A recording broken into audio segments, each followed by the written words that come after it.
Tardes a todos y todas.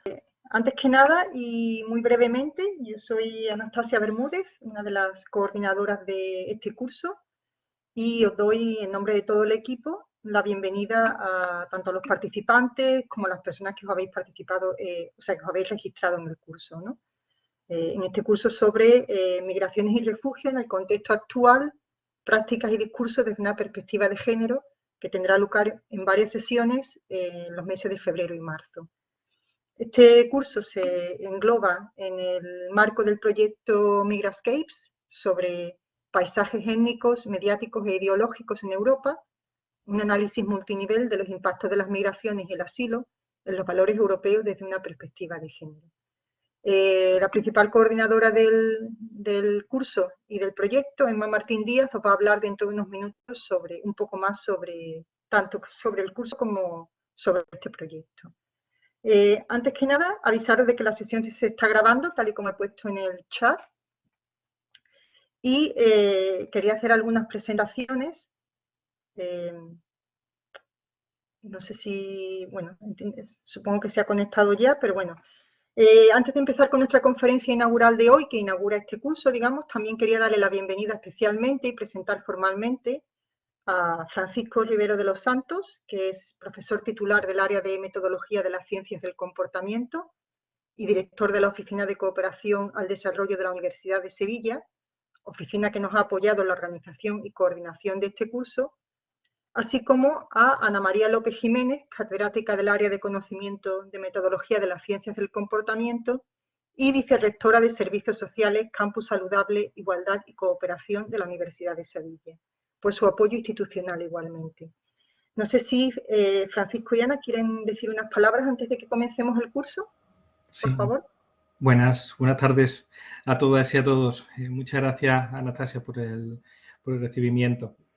Bueno, en primer lugar, si me permitís, me gustaría dar las gracias en nombre mío, del rector y de la vicerrectora, al equipo organizador de este curso formativo. Sin duda son muchas horas de esfuerzo, dedicación, ilusión y constancia para desarrollar toda esta actividad formativa que vais a tener durante las próximas semanas. Sin duda le mueve un objetivo de fortalecimiento institucional y refuerzo de valores y espíritu crítico que sin duda pues, son de elogiar. La Universidad de Sevilla, como institución, tiene un compromiso con el impulso del conocimiento sobre los problemas y necesidades que constituyen obstáculos a un desarrollo humano, equitativo y sostenible. Es muy reconfortante si alguna vez ojeáis los estatutos de la Universidad de Sevilla, como en su artículo número 2 ya establece en esos principios básicos de la Universidad de Sevilla, dos principios que ayudan a reconciliarse con la institución y con la universidad. Establece en el artículo 2, en el primer punto, que la Universidad de Sevilla es una institución pública, al servicio de la sociedad, que se inspira en los principios de igualdad, libertad, justicia, solidaridad y pluralismo.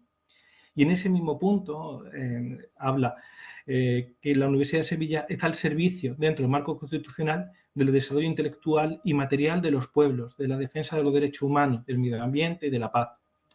Como entidad de educación superior que somos, nuestras herramientas no pueden ser otras más que la formación, la investigación y la transferencia de conocimiento. Y sobre todo, estos elementos tienen que estar al servicio del desarrollo humano para mejorar las condiciones de vida de todos y todas. De esta forma, con este tipo de actuaciones formativas que vais a recibir durante estos días, se contribuye al desarrollo y la construcción de una comunidad universitaria más comprometida con la realidad social y también capaz de responder a sus desafíos, para en definitiva intentar lograr poner nuestro grano de arena para lograr un mundo más equitativo y justo.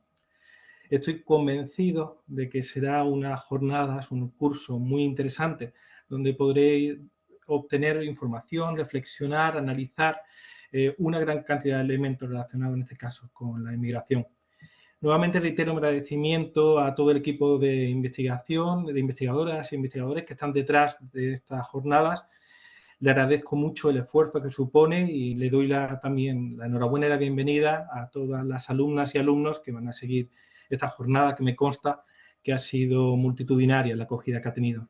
Y casi muchas gracias por contar con nosotros y os deseo lo mejor para las jornadas. Gracias.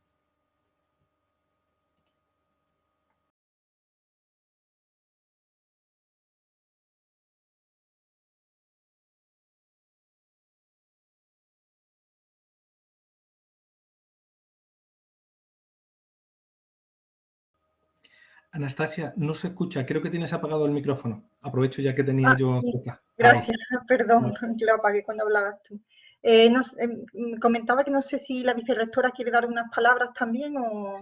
No, la vicerrectora es que se encuentra todavía en reunión de equipo de gobierno porque la Ujú, salida de claustro que hemos tenido hoy ujú. por el tema de la Defensoría Universitaria pues se ha demorado. Entonces ella Vale, no sé si se conectará porque tenía interés también en seguir la jornada inaugural porque ya le había hablado de ella y por el vale. Ujú. interés que tenía quizás se integre, pero simplemente en este caso como oyente. Vale, estupendo, pues gracias, Francisco. Bueno, pues seguimos con la presentación eh, y le doy la palabra a Emma Martín Díaz, que nos va a hablar un poco más sobre el curso y sobre el proyecto en el que se enmarca. Vale, pues buenas tardes, buenos días a los que se conectan desde América Latina. Hay algún problema con el vídeo, pero que, bueno, no, ahora me parece que ya Ahora sí se se te ha ve. solucionado, ¿no? Es lo que sucede con este tipo de plataformas.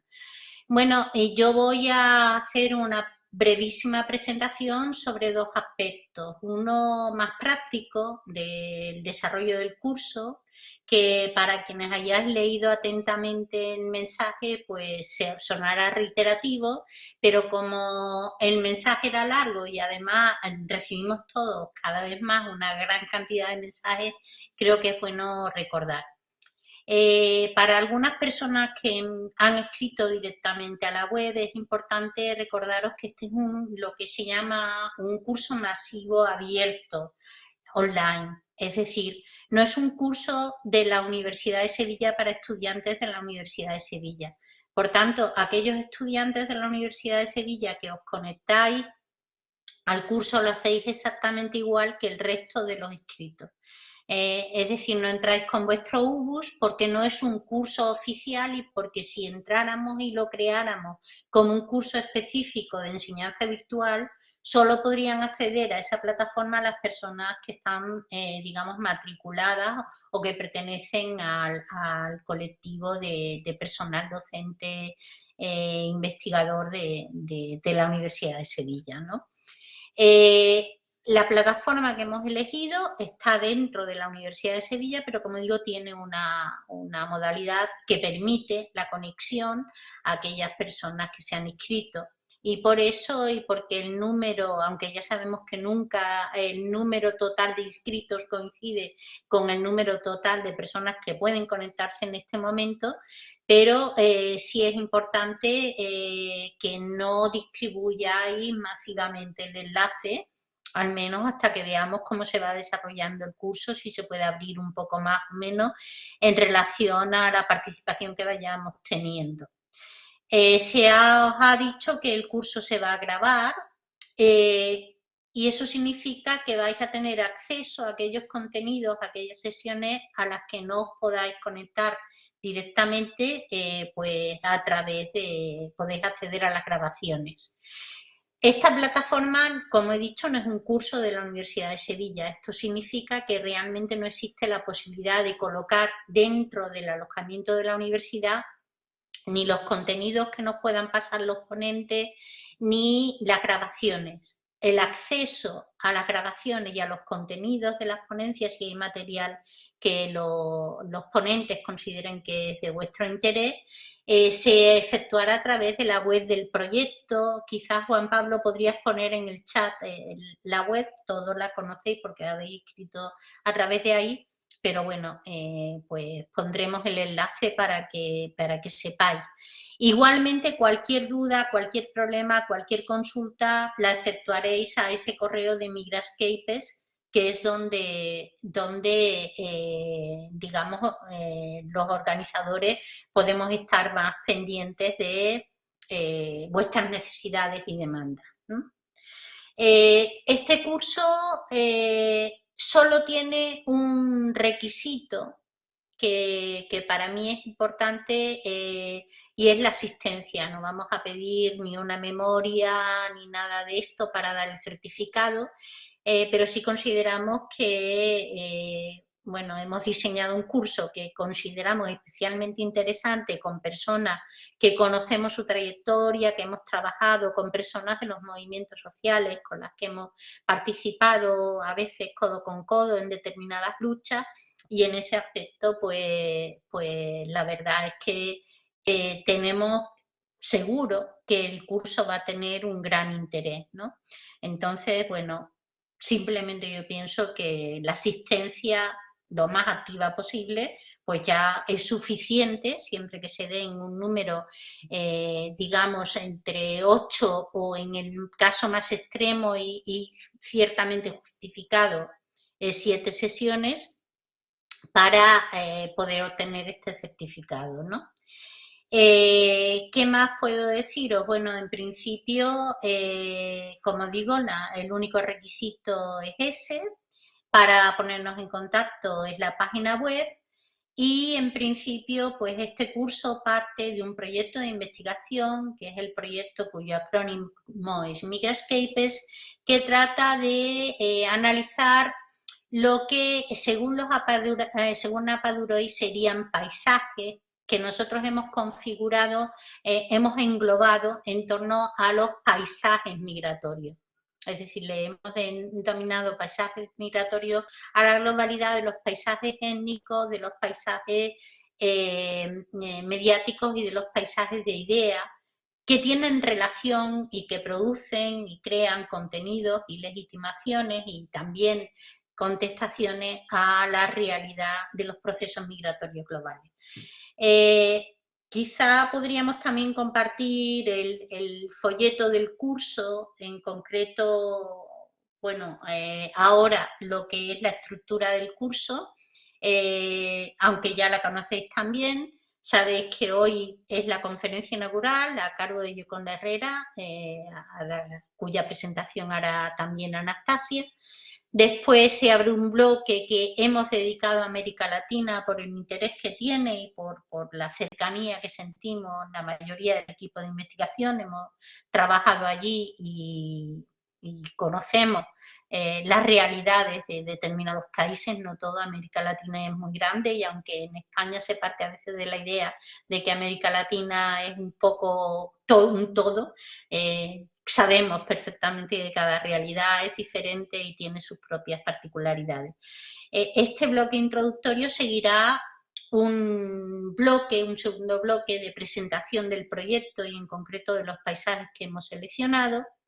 Y como digo, y me siento especialmente orgullosa de ello, pues al final, pero no como menos importante, sino precisamente como colofón y como, digamos, apuesta importante por parte del equipo, intervendrán las personas que desde España participan en los movimientos sociales con una gran fuerza últimamente, en la lucha sobre todo por los derechos laborales y sociales y políticos de los colectivos migrantes, o de las colectivas migrantes, como ellas prefieren decir. De todo eso hablaremos. Nada más, yo me despido aquí para dar paso a la conferencia inaugural, pero sí quiero decir sobre todo a los españoles que os habéis conectado, algunos supongo que lo sabéis, otros no, hay una iniciativa que considero de gran interés, una iniciativa que es una iniciativa legislativa popular por el voto, por la regularización de los migrantes. Según algunas fuentes, en concreto la Fundación Por Causa hizo el año pasado, hace 2 años, un estudio y hablaba de que había casi 500.000 de inmigrantes en situación de irregularidad administrativa y estas personas se han unido en una iniciativa que intenta recoger las firmas de ciudadanos españoles, exclusivamente hay que tener DNI español y ser mayor de 18 años, para pedir el voto de estas personas, la regularización de estas personas. Bueno, si os interesa, pues nosotros colgaremos información sobre dónde podéis firmar y en qué momento en la página web del proyecto, y ya sin nada más, pues pasamos a la presentación de lo que es la conferencia inaugural. Vale, gracias, Emma. Bueno, pues para los que os habéis incorporado más tarde, os doy igualmente la bienvenida y os recuerdo también que el evento se está grabando, ¿vale? Pues ahora sin más os voy a presentar a nuestra conferenciante invitada para la inauguración del curso, que es la profesora Gioconda Herrera. Gioconda Herrera es doctorada en Sociología por la Universidad de Columbia en Nueva York y es profesora en Flaxo, que es la Facultad Latinoamericana de Ciencias Sociales, en la sede que tiene en Ecuador, y fue directora de Flaxo entre 2014 y 2016. Sus investigaciones han girado en torno a preguntas acerca de los efectos de la globalización sobre las desigualdades sociales en América Latina, especialmente desde una perspectiva de género. Para ello ha analizado los procesos migratorios de la región andina a Europa y a Estados Unidos, sobre todo de mujeres y de pueblos indígenas. Actualmente se encuentra investigando el retorno forzado de migrantes indígenas ecuatorianos, sus efectos en las familias y en la vida después de la deportación en comunidades rurales del Ecuador, así como su conexión con los regímenes globales de control migratorio. Un segundo proyecto que mantiene es el análisis de la migración forzada en los países andinos, especialmente la migración venezolana y la respuesta de los estados frente a esta. Además de ello, Gioconda ha sido coordinadora del doctorado de Estudios Andinos y del doctorado de Sociología de Flaxo, Ecuador, así como del Departamento de Sociología y Estudios de Género de esta institución entre 2019 y 2021. Fue presidenta de la Asociación de Estudios Latinoamericanos, LASA, en 2020-2021 y actualmente está como investigadora invitada en el German Institute for Global and Area Studies en Hamburgo, en Alemania. Gioconda ha escrito numerosos artículos, libros, capítulos, etcétera, sobre sus temáticas, pero simplemente por mencionar algunas de las más recientes, en los últimos 2 o 3 años, ha publicado, por ejemplo, un artículo sobre Transnational Families and Return in the Age of Deportation, el caso de las migrantes indígenas ecuatorianos, en la revista Global Networks. También otro artículo donde esboza una tipología de la protección social de los migrantes y los refugiados en América Latina durante la pandemia de COVID, publicado en Comparative Migration Studies, y otro artículo sobre migraciones en pandemia, nuevas y viejas formas de desigualdad, publicado en Nueva Sociedad, y los tortuosos caminos de la migración venezolana en Sudamérica, publicado en la revista Migración y Desarrollo.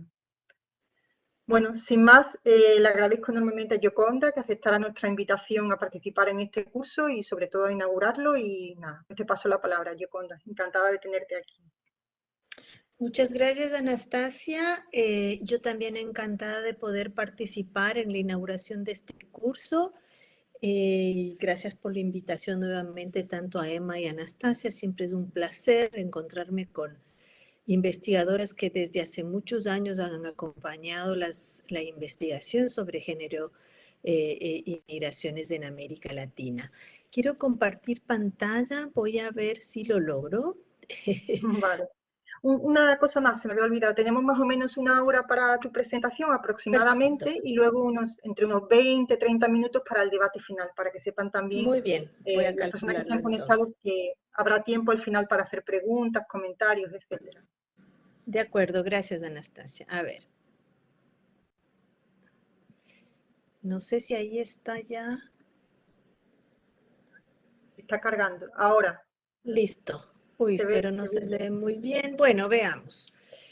Bueno, buenas tardes, buenos días para aquellos que están desde América Latina. Lo que yo me he planteado hacer en esta presentación es hacer un breve recorrido de lo que serían los aportes que desde los estudios sobre América Latina se han hecho en este subcampo del género y las migraciones internacionales.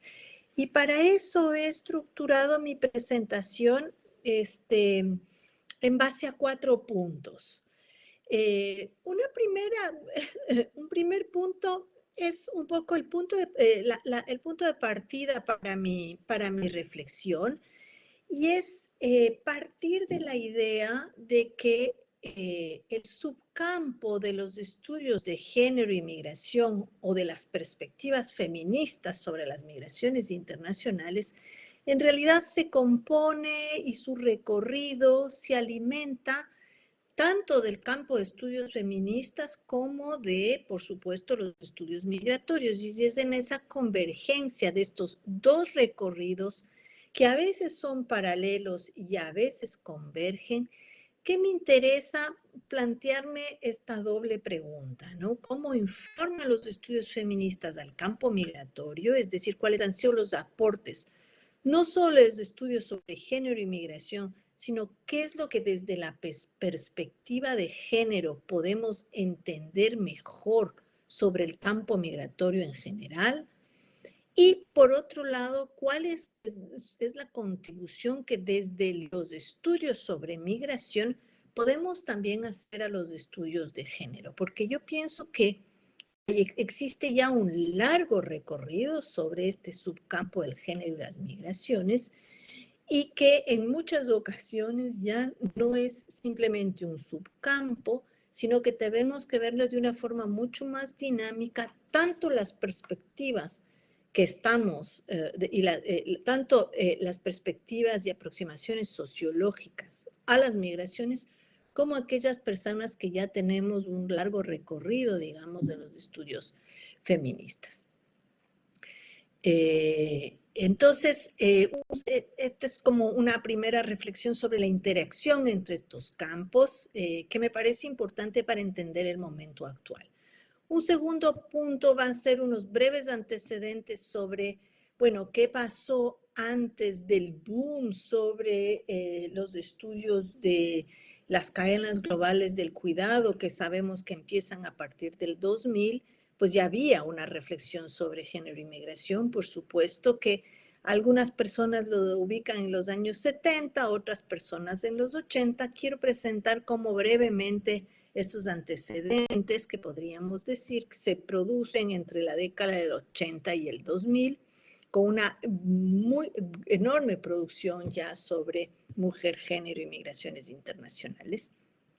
El tercer punto es un poco ya empezar este recorrido de los últimos 20 años sobre las cadenas globales de cuidado, el aporte de las migraciones latinoamericanas a esta discusión, que es una discusión global y que ya de alguna manera dominó el campo los primeros 10 años de la década del 2000, para terminar con lo que yo veo es el nuevo momento de los estudios de género y migración en América Latina, que tiene que ver con el contexto de, por un lado, la mayor securitización de las migraciones y la pertinencia y la relevancia cada vez mayor de pensar las migraciones en tiempos de violencia social.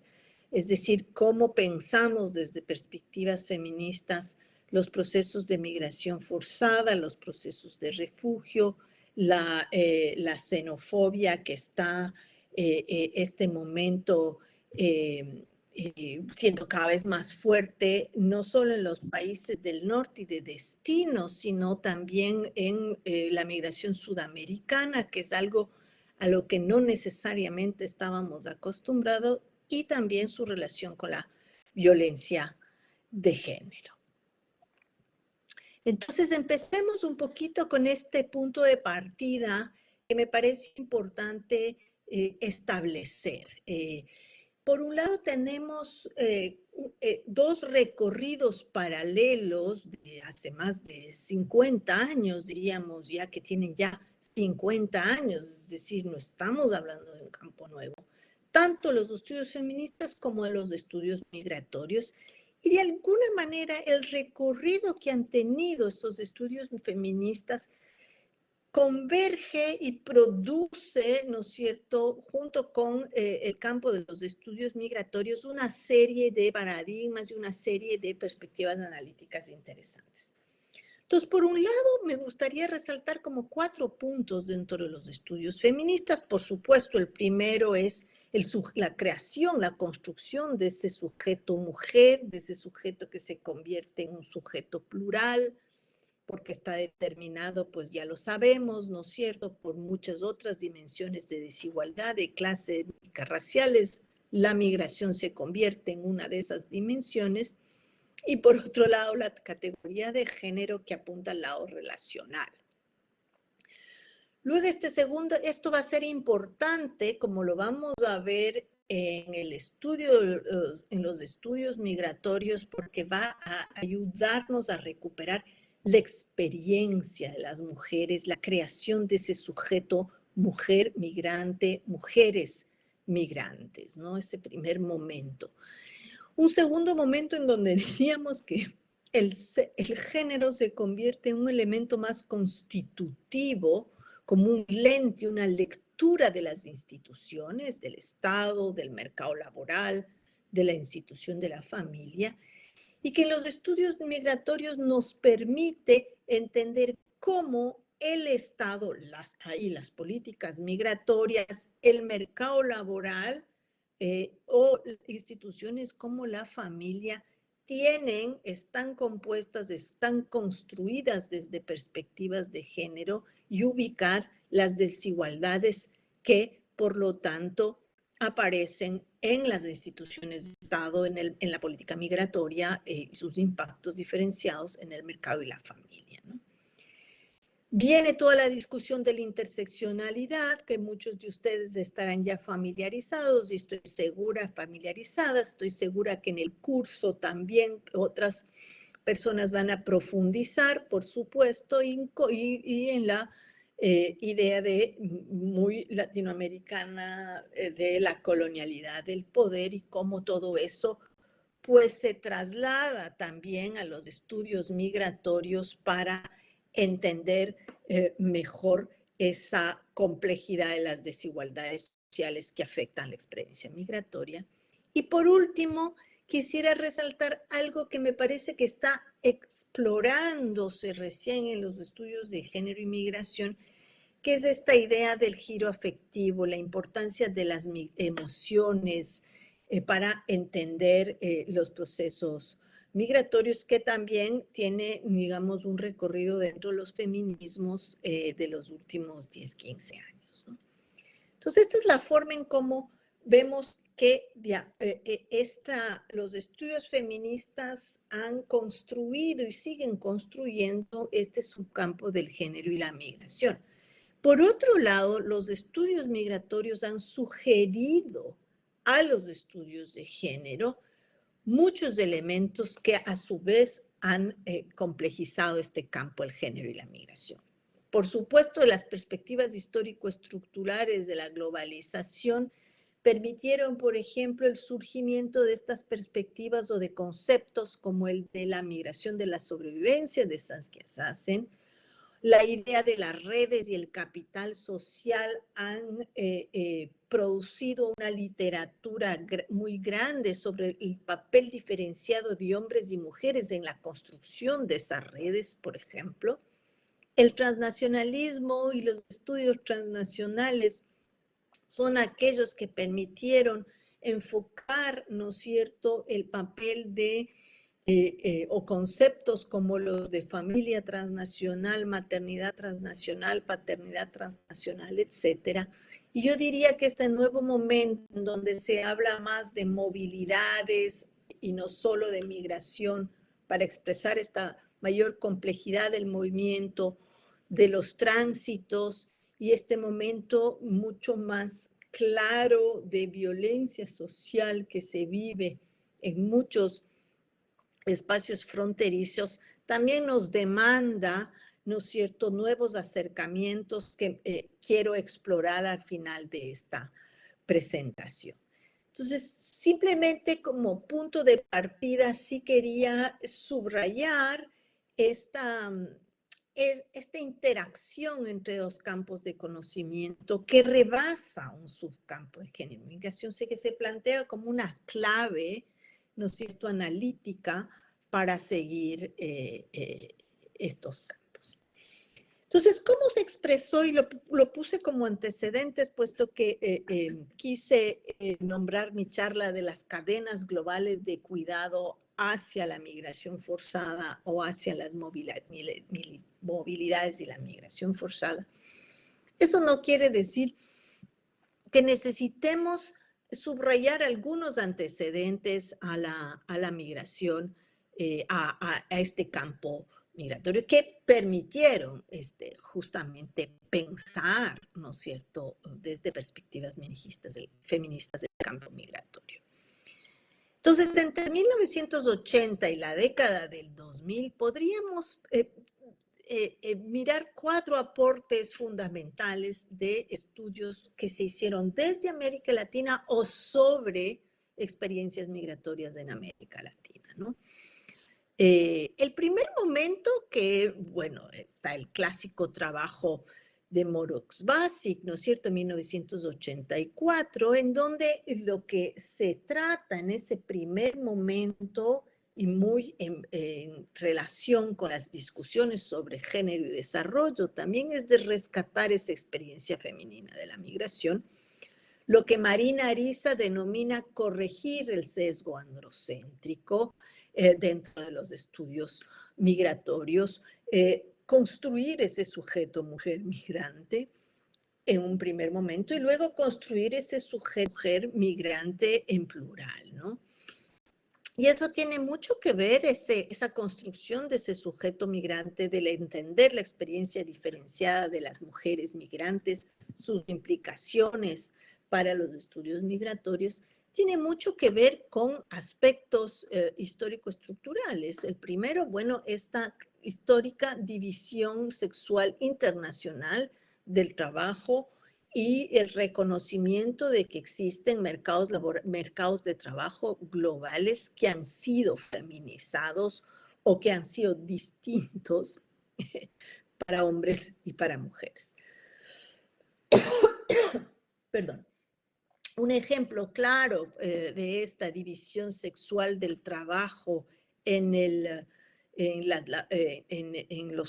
los mercados laborales migratorios es, por supuesto, por ejemplo, la participación de mujeres migrantes que empieza en el siglo XIX, pero que se consolida, por ejemplo, en el siglo XX en los talleres de manufactura textil, por ejemplo, en la ciudad de Nueva York, ¿no? Una de las más antiguas manufacturas, fábricas, tiene que ver con las textileras en la ciudad de Nueva York, que entran en crisis a partir de 1970, pero que aún dentro de su crisis se mantienen hasta el día de hoy, que durante todo el siglo XX empleó primero mujeres judías, mujeres italianas, puertorriqueñas, afroamericanas, en los años 50, en los años 70, mujeres dominicanas, en los años 80, mujeres chinas, hasta el final del siglo también se insertaron mujeres ecuatorianas, es decir, ha sido un campo predominantemente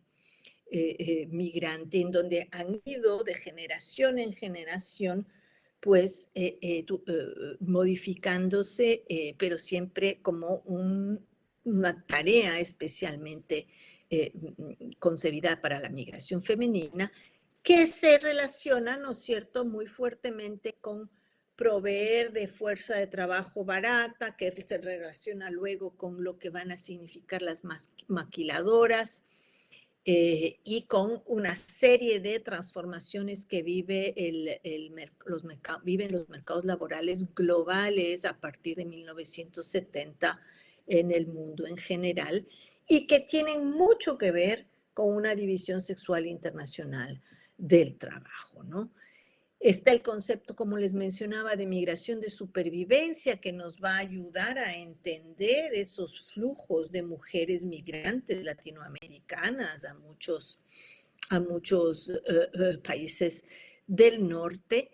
Están todos los trabajos que desde América Latina se hizo sobre la migración de mujeres del campo a la ciudad, que en algunos casos asumió el carácter de migración transfronteriza, por ejemplo, las mujeres paraguayas que migran al trabajo doméstico en Argentina, son migraciones que tienen ya 100 años, o las mujeres bolivianas a las ferias de comercio en Argentina, las mujeres peruanas que emigran al trabajo doméstico en Chile, las mujeres nicaragüenses al trabajo doméstico en Costa Rica. Son todos ejemplos de migraciones transfronterizas que tienen mucho más, que tienen alrededor de 40 años probablemente, y que estuvieron presentes en varios de los estudios sobre migración en América Latina. Y finalmente yo pienso que uno de los antecedentes más importantes a lo que podríamos llamar una especie de boom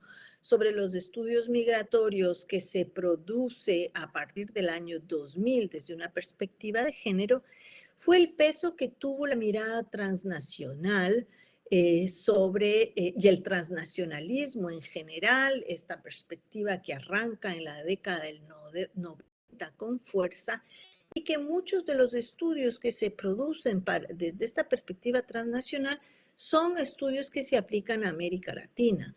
La migración dominicana es estudiada, la migración de mujeres dominicanas es estudiada en los clásicos trabajos de Patricia Pesar, ¿no es cierto? La migración mexicana, por supuesto, es estudiada desde el punto de vista del transnacionalismo, y más tarde toda esta migración de mujeres que empieza recién a finales de los años 90 y se consolida más en la década del 2000. El concepto de maternidad transnacional es un concepto de los años 90 de Ondaño Sotelo y de Doveter en México.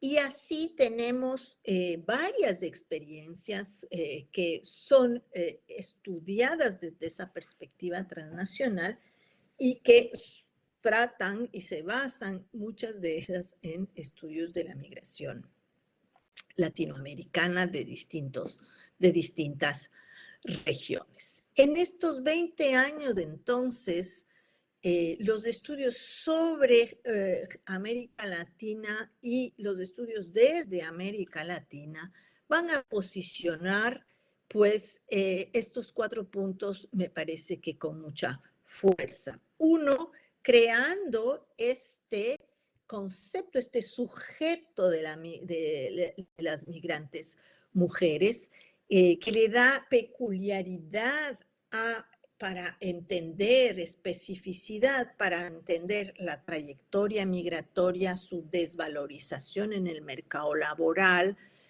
su tratamiento en los mercados globales desde aspectos de precariedad e informalidad mucho más acentuada que en el caso de los varones en muchas ocasiones.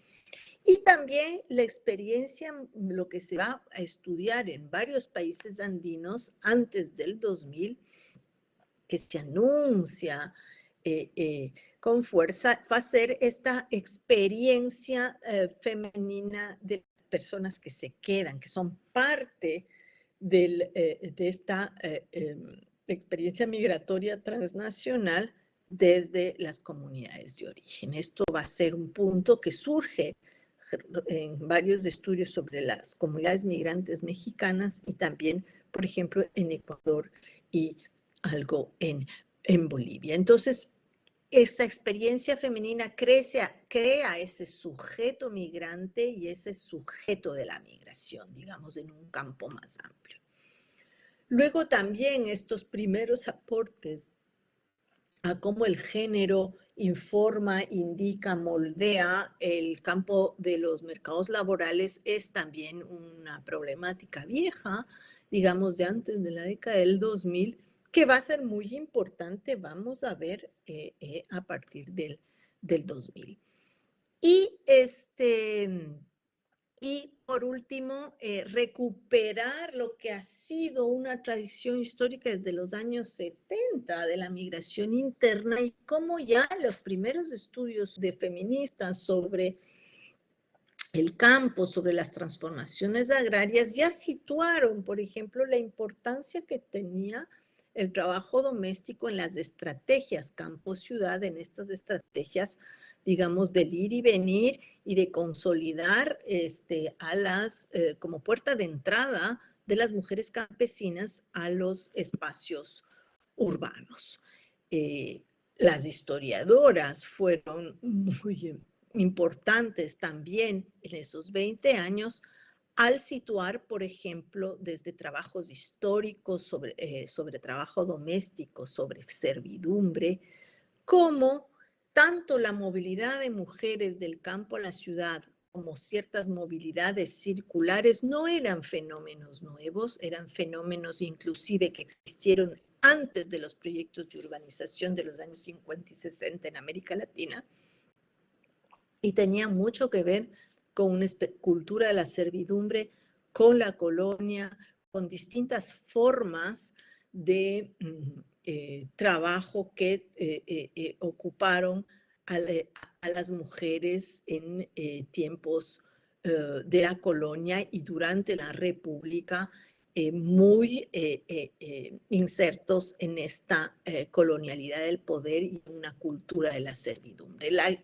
migración de mujeres del campo a las ciudades o a los pueblos pequeños no era un fenómeno nuevo, por lo tanto la separación de familias y una serie de otros elementos que luego van a ser retomados en los análisis también fueron muy importantes mirarlos desde esta perspectiva histórica. Entonces, en estos 20 años diríamos que ya se anuncia con fuerza lo que va a ser esta reflexión entre género y migración, o los aportes que le dan esta perspectiva al campo migratorio.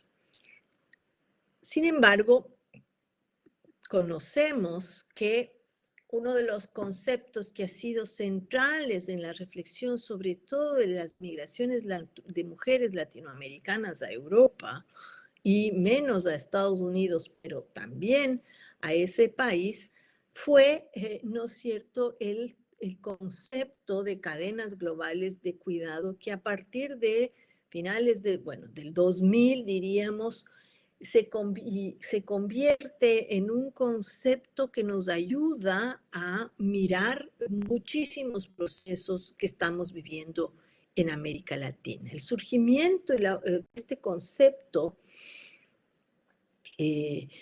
coincide, como ustedes saben, con el boom de las migraciones andinas a España, en menor medida también a Italia, y con el boom también de la inserción de las mujeres en economías del cuidado, el cuidado de niños, el cuidado de ancianos, el cuidado de enfermos, y de las discusiones sobre interdependencia, la necesidad y la inserción laboral de las mujeres en los países del norte, y por lo tanto la necesidad de llevar esos cuidados. El concepto de cadenas globales del cuidado nos cae como anillo al dedo a muchas latinoamericanas para entender por qué de pronto, por ejemplo, desde Ecuador o desde Bolivia o desde Perú, que tuvieron siempre migraciones internacionales generalmente masculinas, de pronto se produce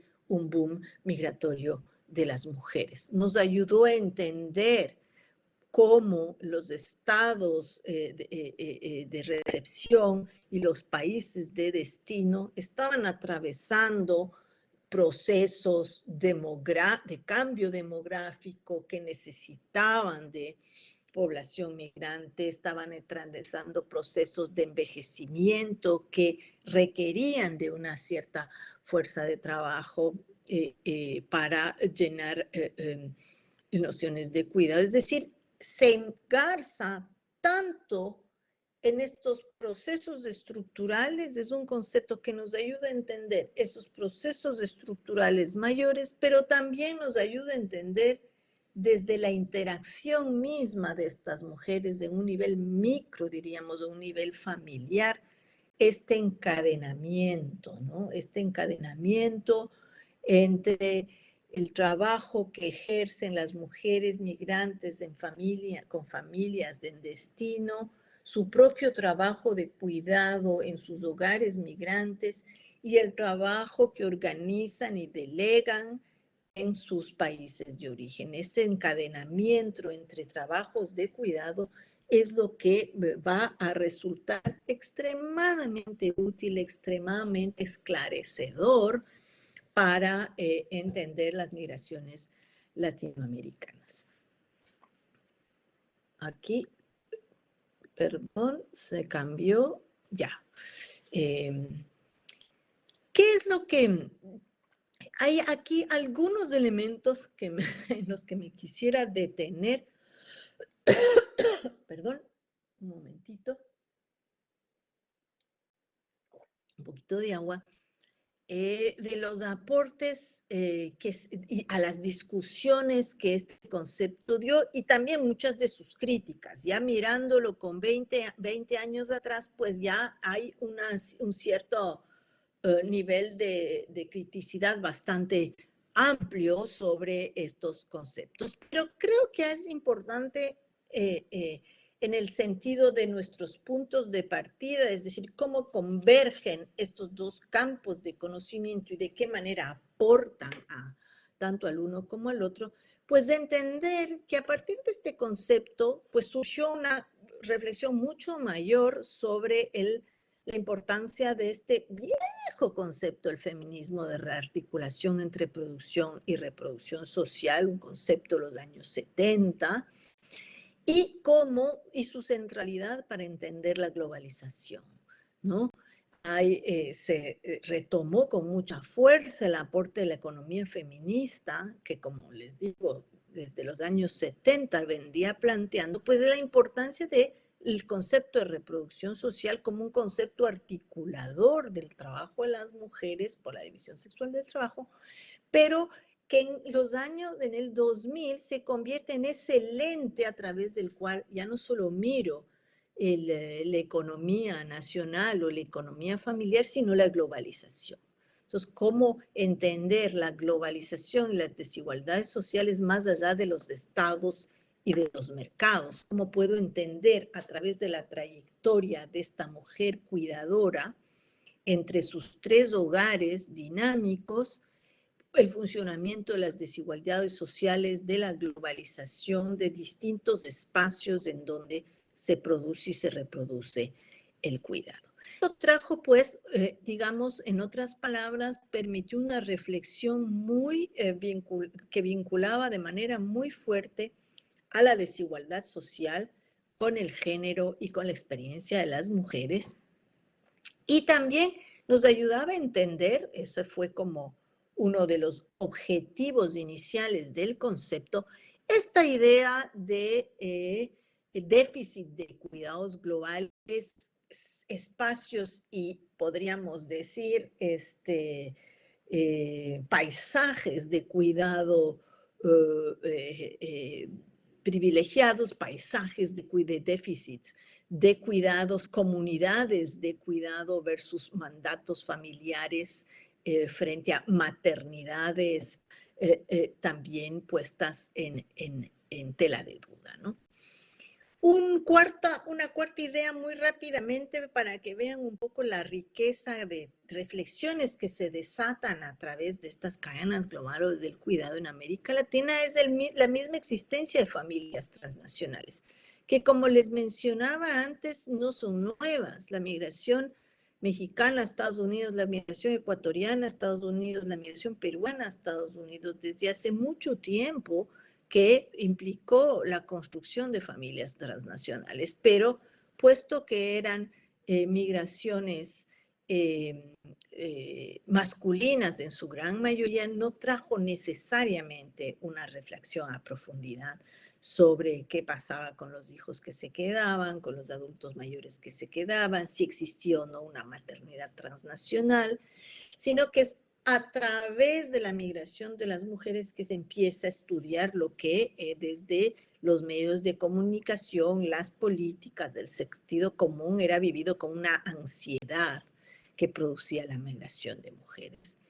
Y es desde ahí, desde esta perspectiva de género, que surgen ya estudios también sobre paternidad transnacional y sobre infancias transnacionales. Ahí hay una producción muy grande que se hizo tanto, por ejemplo, desde España con mucha fuerza y también desde América Latina, que no voy a entrar en detalle.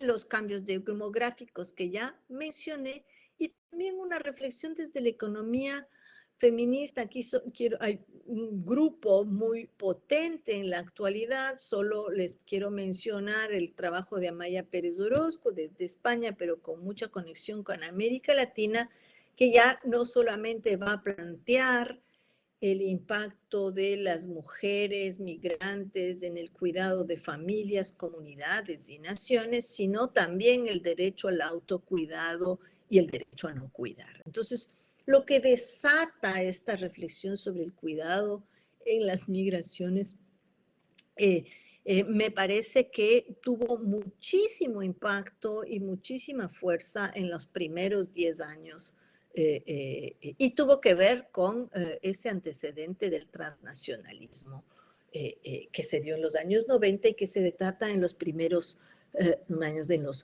los 90. Sin embargo, a partir del 2008, diríamos, con la crisis,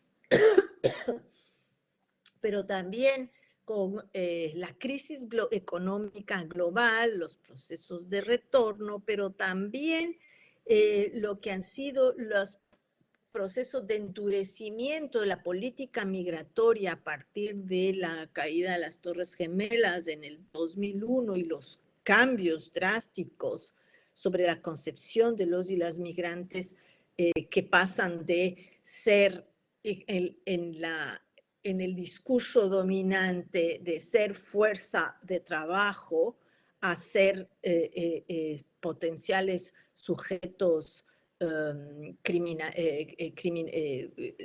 portadores de delitos, es decir, ese proceso de criminalización de la migración que arranca justo en el 2000, es el que va transformando poco a poco el campo migratorio y colocando con cada vez más fuerza, ¿no es cierto?, dos procesos que son ahora los que contextualizan a las migraciones latinoamericanas con mucha fuerza, que es esta era de la deportación que arranca en los años 90, sobre todo en Estados Unidos, pero se consolida en los últimos 10 años y adquiere un discurso de criminalización extremo en la era Trump, y también cómo estos procesos de criminalización de la migración implican políticas concretas de deportación, pero también implican una serie de incrementos de violencias estructurales en las distintas fronteras, primero en las fronteras de los países del norte, pero también, yo diría, en los últimos 5 años, con la evolución de las migraciones sudamericanas y con esta política de externalización de fronteras, también han creado un contexto de violencia estructural en las fronteras sudamericanas y, por supuesto, centroamericanas y en América del Norte. Este nuevo contexto me parece que es bastante distinto a ese contexto de migración transnacional que vivimos en la década del 90 y en el 2000 para la migración latinoamericana o de migración intrarregional, laboral, y que nos plantea algunas cuestiones. Solamente voy a mencionar las que ustedes están mirando y leyendo este momento, y que tienen, y las voy a trabajar en base a 3 ejemplos muy concretos de mi propio trabajo de investigación, porque me parece que es un momento que está construyéndose y que es sobre el que tenemos una agenda pendiente. Lo primero es esta idea que tiene que adquiere mucha fuerza, pero que también es bastante problemática, de la vulnerabilidad. Sabemos, ¿no es cierto?, que en contextos de violencia las mujeres, los niños son sujetos que pueden estar más en situaciones de vulnerabilidad muy específicas, que eso no nos tiene que hacer pensar en sujetos vulnerables pasivos. Entonces, esa tensión entre vulnerabilidad y agencialidad en la migración, y resistencia y resiliencia, lo colocan otras personas, me parece que es importante, ¿no? y cómo esto adquiere mucha fuerza en las migraciones en tránsito, en las migraciones indocumentadas, en las migraciones clandestinas y las especificidades que eso implica para entender esta relación entre violencia estructural y violencia de género. Violencia estructural entendida como esos entornos, esos entornos y esos contextos en los cuales no se pueden resolver los principales derechos económicos, sociales, económicos de las personas, pero también implican, ¿no es cierto?, cada vez más manifestaciones de exclusión violenta y de despojo, y cómo la violencia de género es parte de este mapa estructural, tanto en las comunidades de salida como también en las experiencias migratorias.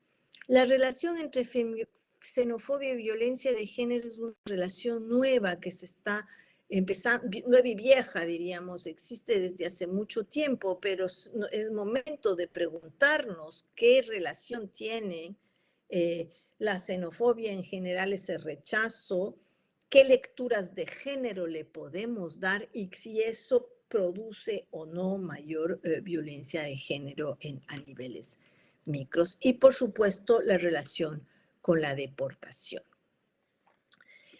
Entonces, en ese marco, con esos 4 temas, yo diría que una de las cuestiones que ha surgido en la literatura y sobre la que se han empezado a hacer estudios ha sido precisamente el tratar de considerar a la violencia de género como una parte constitutiva de la organización social de la migración, es decir, cómo la violencia de género puede ser uno de los motivos para la salida de las mujeres, cómo el viaje y los trayectos clandestinos implican una serie de violencias para las mujeres específicas de género y sexual, como también en las comunidades de destino la violencia de género implica una situación muy distinta para las migrantes que para las no migrantes. Ustedes tienen muchísima experiencia en ese tipo de temáticas. Y por último, como también en el retorno, tanto forzado como voluntario, una lectura de género y de la violencia puede ser también importante, ¿no? Para darles un poco un ejemplo de esta primera relación entre violencia de género y migraciones en este contexto actual de endurecimiento de la política, les quiero presentar brevemente algunas cuestiones de una investigación realizada entre mujeres indígenas de Cañar en Ecuador, en donde precisamente tratamos de mirar esos momentos de la organización social de la migración y encontramos, ¿no es cierto?, violencia de género en origen tanto en mujeres cuyos esposos habían migrado como que sentían un control social y moral muy fuerte de parte de sus comunidades y de sus familias, y también cómo la violencia podía ser motivo para la migración.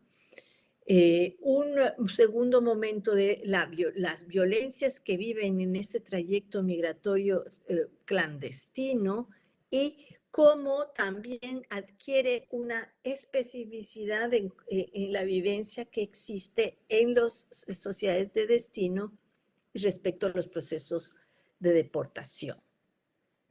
Aquí un ejemplo, digamos, de la conjunción de esa violencia estructural del viaje clandestino y de violencias de género durante estos tránsitos migratorios que viven varias mujeres, y un testimonio de Rosa, una migrante indígena retornada, que hace memoria del viaje y del cruce, ¿no es cierto?, por barco hacia Guatemala y luego hacia la frontera con México para seguir en la frontera con Ecuador, con Estados Unidos.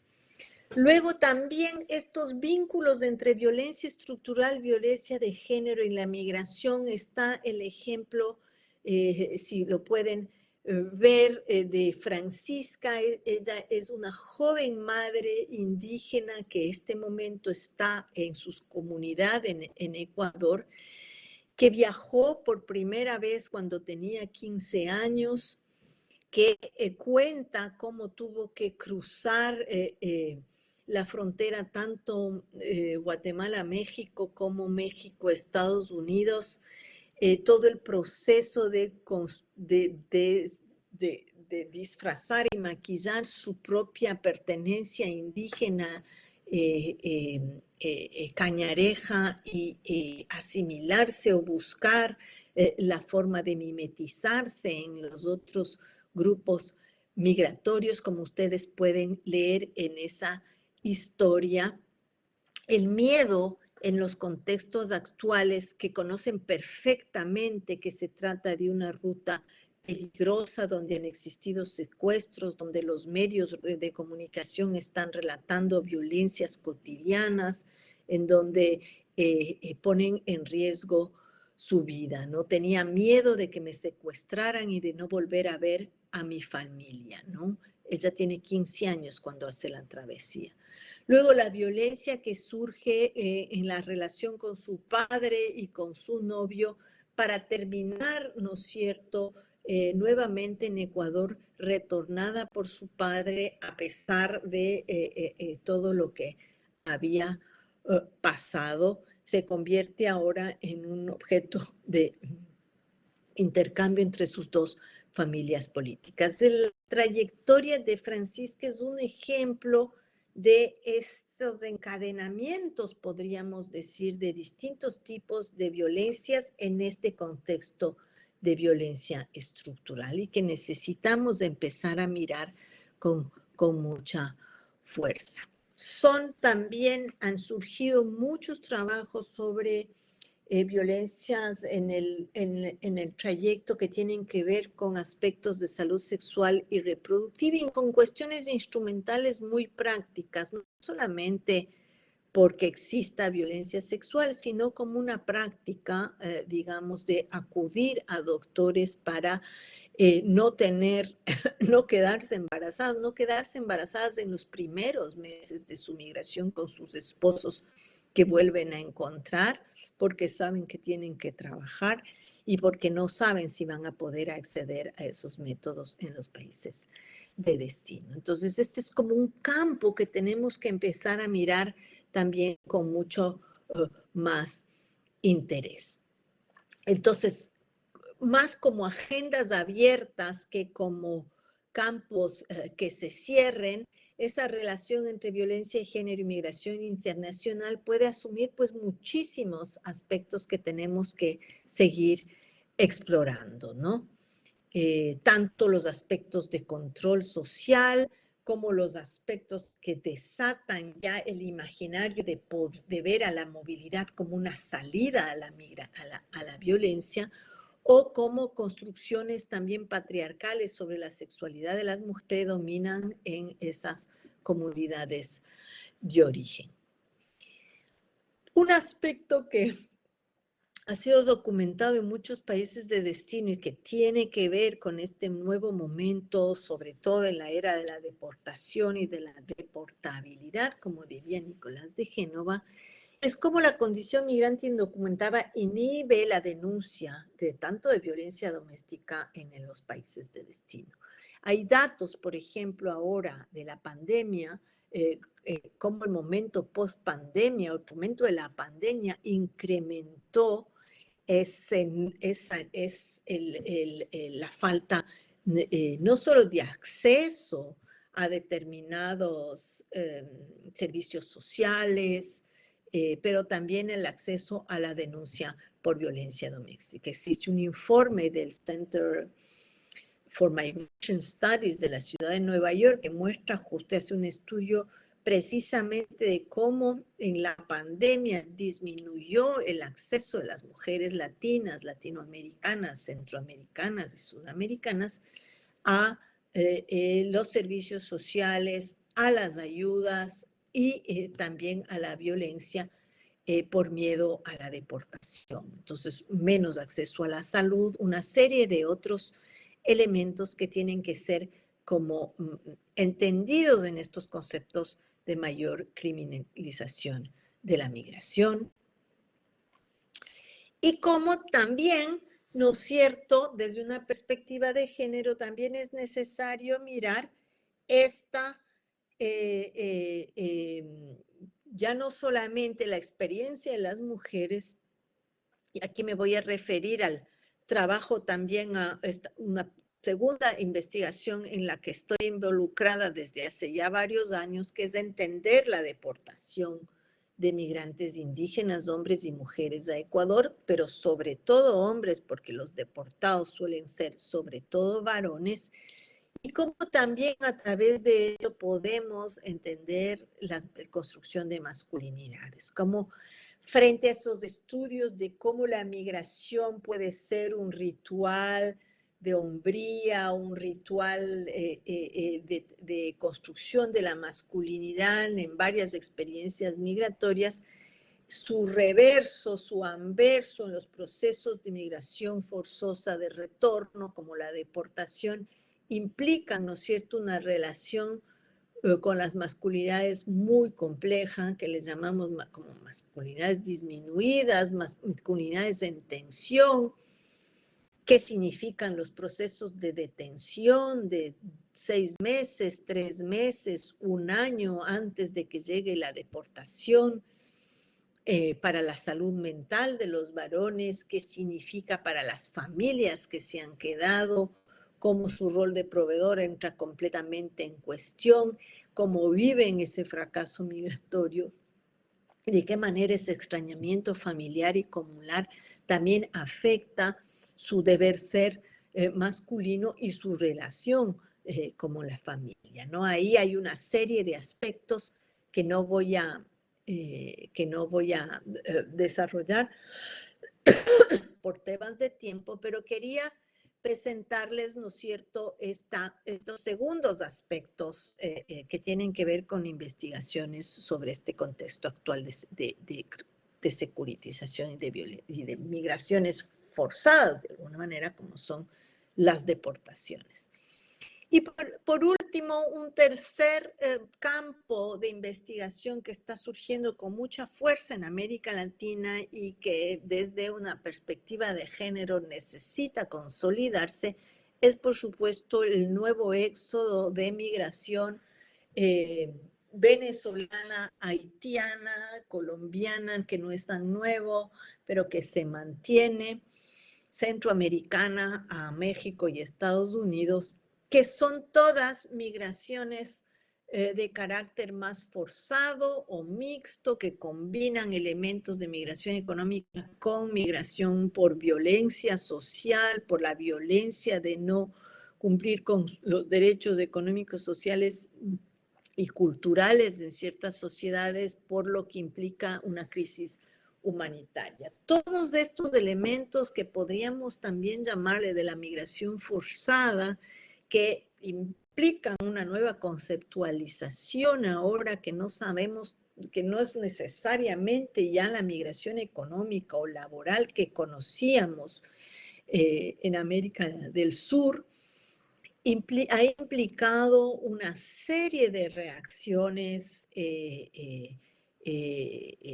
por parte de los estados latinoamericanos y también nuestras sociedades, en donde al clásico histórico racismo de nuestras sociedades latinoamericanas, heredado de la colonia y heredado de muchos procesos históricos de exclusión, se va sumando la xenofobia como un chivo expiatorio, con mucha similitud con lo que conocemos de los procesos de xenofobia en los países europeos, en Estados Unidos, en los países del norte, pero también de diferencias por ese engranaje, bueno, que existe también en el norte, entre, por ejemplo, racismo y xenofobia, racismo, xenofobia y exclusión de las mujeres. Me parece que uno de los trabajos pendientes es precisamente mirar cómo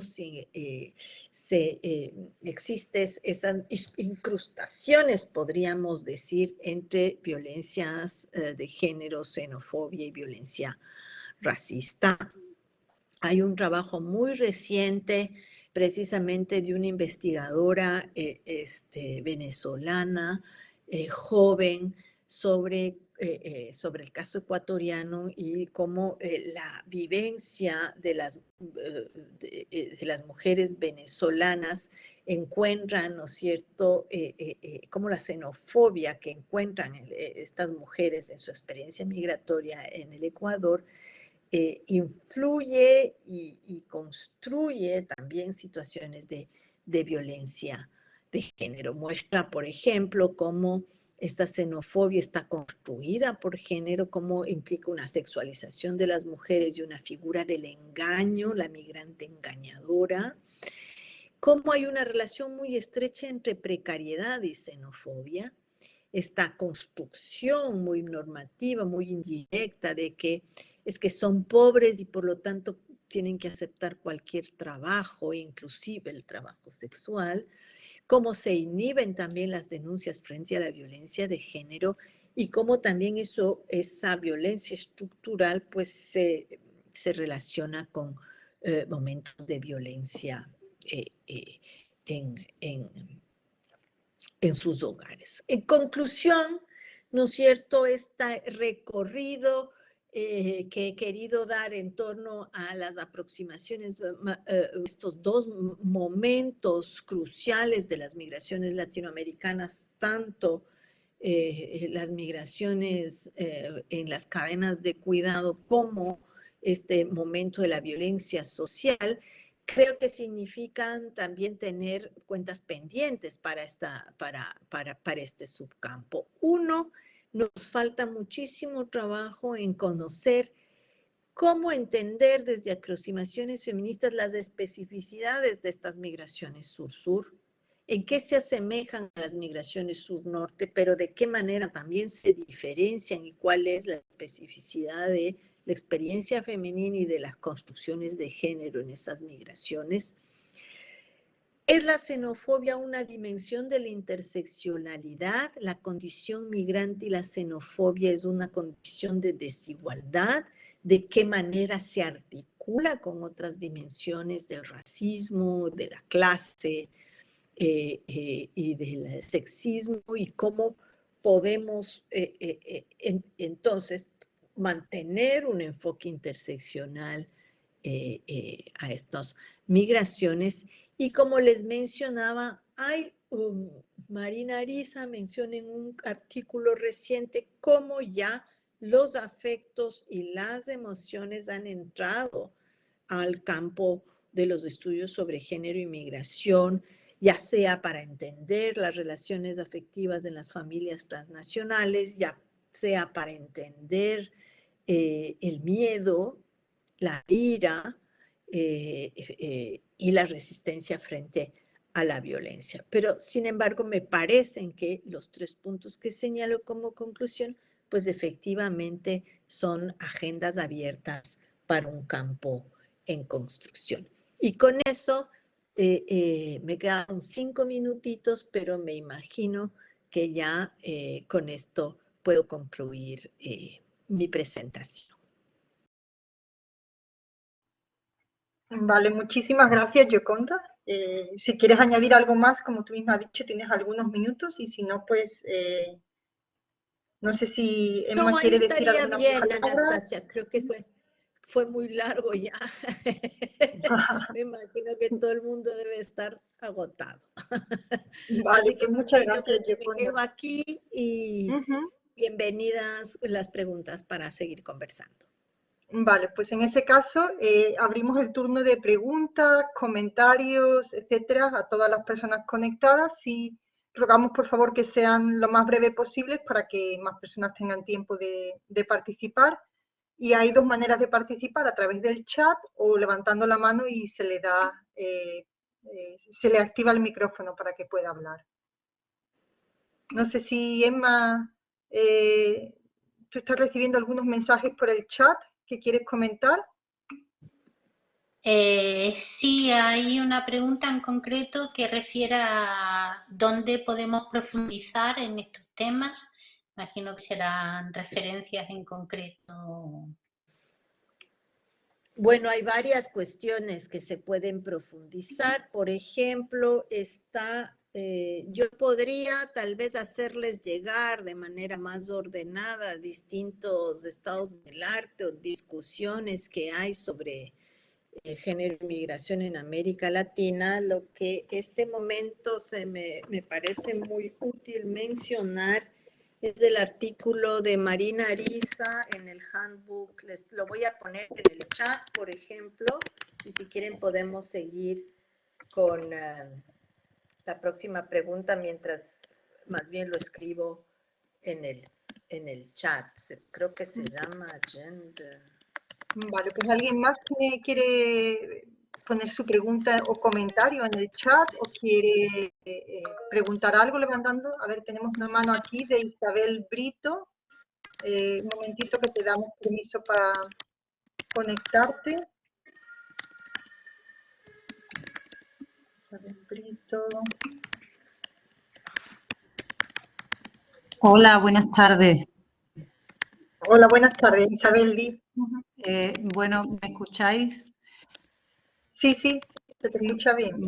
Bueno, me interesa mucho, sobre todo también en los países de destino, los procesos de autoorganización de estas mujeres migrantes y también su relación con las mujeres de los países de destino, ¿no? En un contexto en el que, sobre todo desde los movimientos sociales y desde los movimientos feministas especialmente, se está haciendo mucho hincapié en la necesidad de poner en el centro la vida y de que todas estamos atravesadas por los cuidados, ¿no? Tanto las que llegan como las que estamos aquí, ¿no?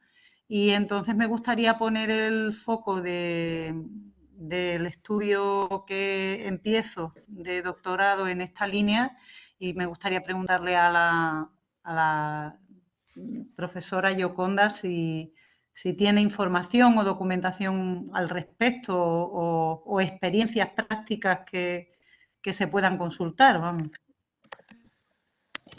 A ver, yo te sugiero que puedas conocer el proyecto conjunto de una universidad chilena y argentina, que me parece que lo dirige Menarda Guisardi, sobre mujeres y fronteras. Ellas es un grupo de investigadoras chilenas y argentinas que están planteándose precisamente el estudiar el incremento de las violencias y la xenofobia en las fronteras, pero desde perspectivas de cuidado. Se está tratando, y es interesante, son trabajos en curso, no son todavía elaboraciones en construcción, pero esta colega junto con otras, Menarda Guisardi, me parece, se escribe así, está también Carolina Stefoni. Ellas están en este proyecto sobre mujeres y fronteras, y ahí hay algunos papers que se están produciendo que abordan precisamente, que buscan abordar desde estas perspectivas de cuidado comunitario, de cuidado género, este nuevo momento de la migración sudamericana. Sobre mujeres y asociaciones, y eso pues está Emma aquí, que creo que ha trabajado junto con Simone y pues junto con Francisco, ¿no es cierto?, sobre asociaciones de mujeres latinoamericanas en Sevilla y en otros lados, que me imagino que sabe muchísimo más que yo en ese aspecto. Recomiendo trabajos sobre mujeres racializadas, migraciones o en cruces extremos.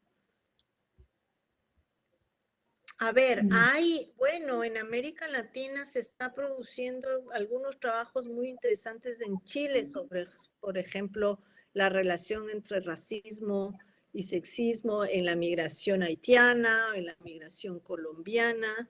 Yo le recomiendo que pueda explorar ahí los trabajos de María Elena María Elena, no me acuerdo, pero su apellido es Tijoux. Sí, eso es para, alguien me lo había preguntado, para Diana, ¿no? Sí.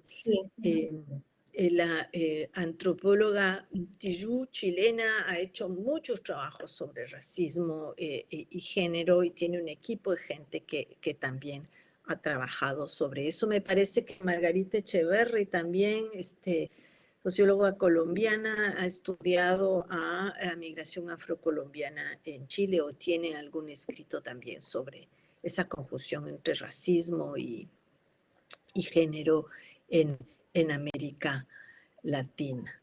El impacto de la migración en caravanas migratorias, a esto,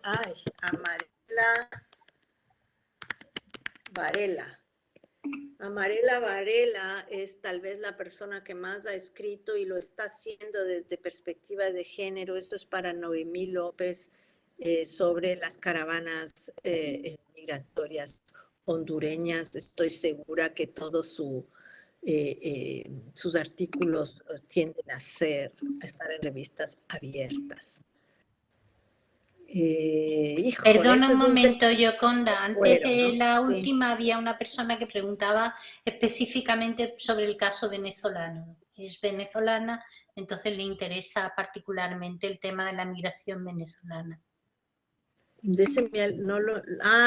Sí, de Betsaida. Betsaida.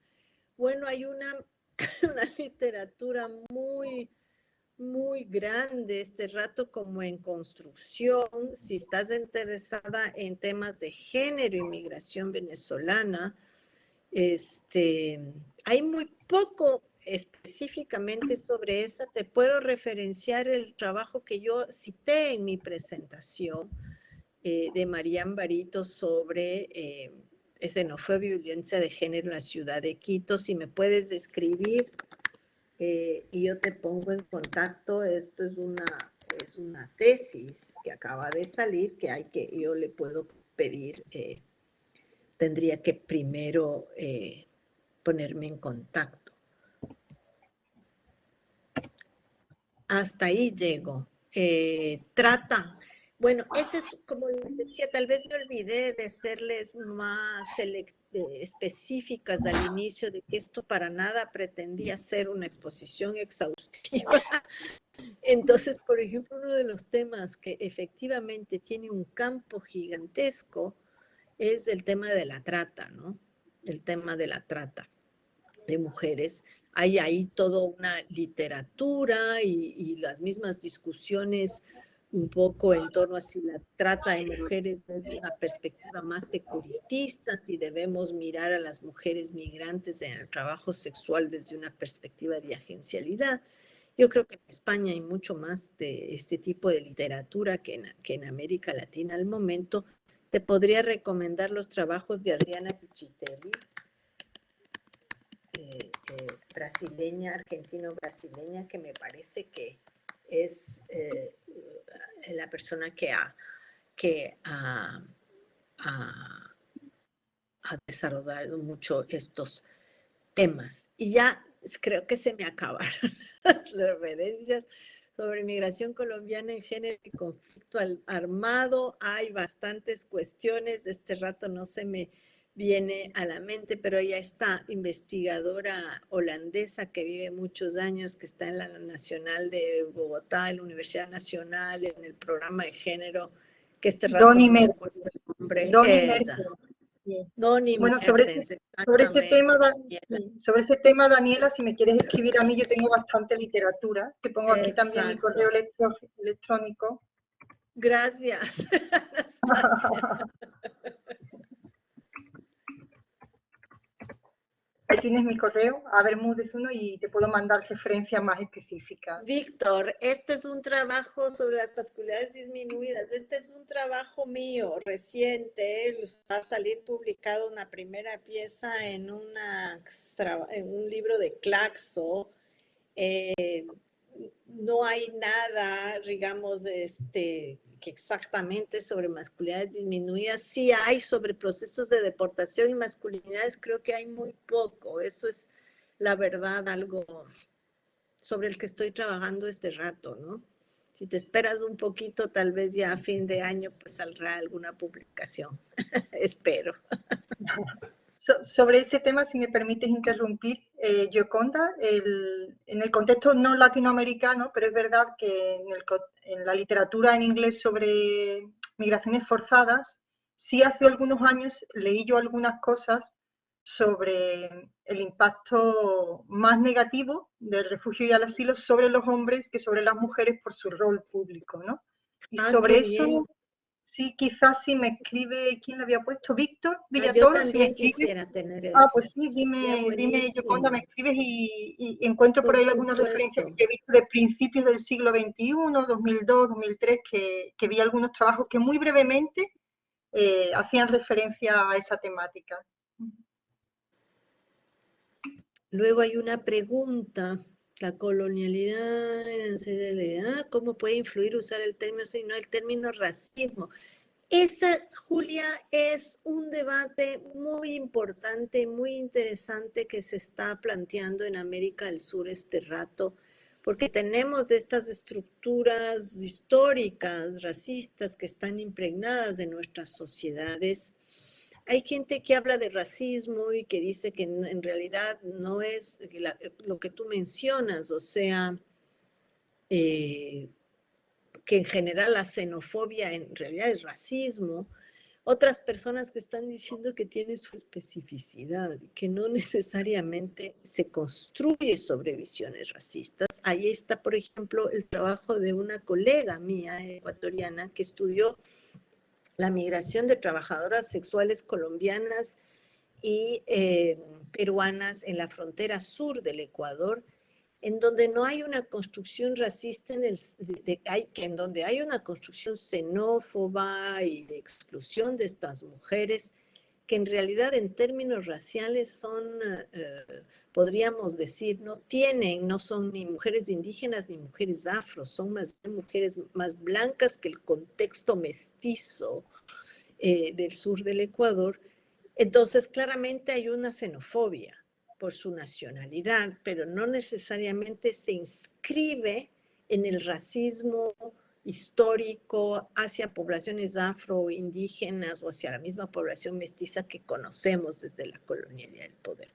Entonces hay un debate en donde se plantea que si hay una especificidad de la xenofobia que no siempre se capta desde el racismo. Y otro ejemplo es la de la migración venezolana, que no, por ejemplo, en una sociedad como la ecuatoriana, que es una sociedad muy indígena, fenotípicamente hablando, no necesariamente hay un tema de racismo como lo conocemos clásicamente, aunque sí, por supuesto, de una construcción xenófoba, ¿no? Entonces, son como continuos muy complejos que pueden ser interesantes de mirar.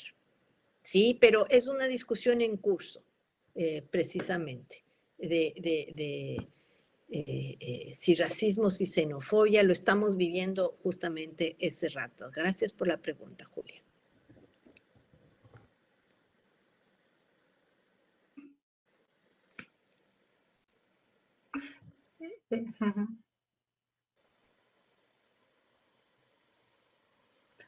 Las referencias que acaba de poner Emma son dos de las que yo tenía. Muy bien, muchas gracias.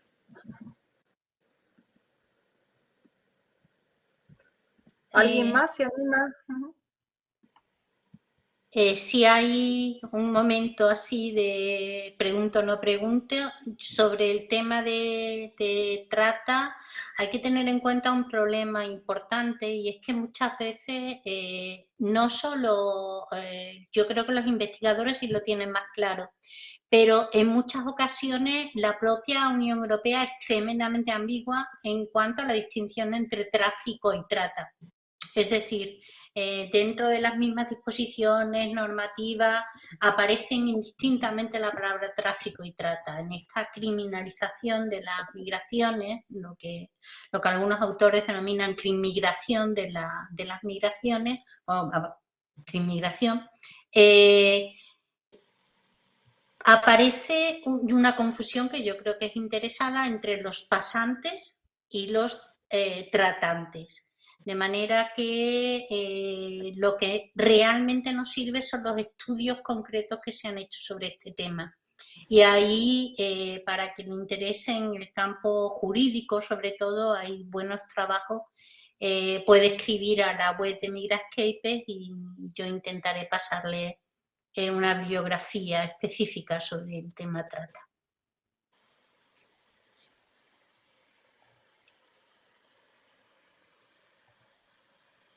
¿Alguna pregunta más? ¿Alguien se anima a comentar algo?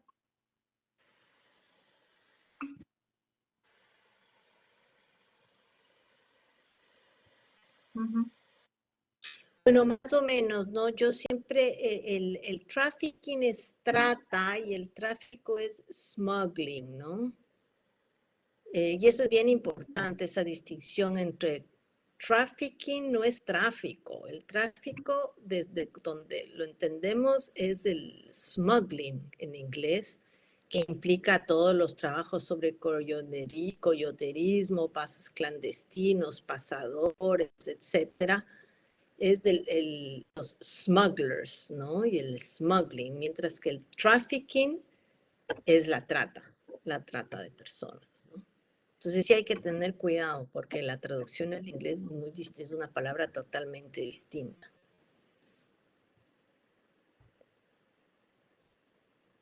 No conozco migraciones forzadas y personas trans. Hay un trabajo muy interesante de ACNUR y de ciertas organizaciones como Hayas que precisamente han hecho trabajo sobre mujeres trans y migraciones forzadas. Y sé que hay una literatura, pero yo no la manejo, pero hay que mirar, sí.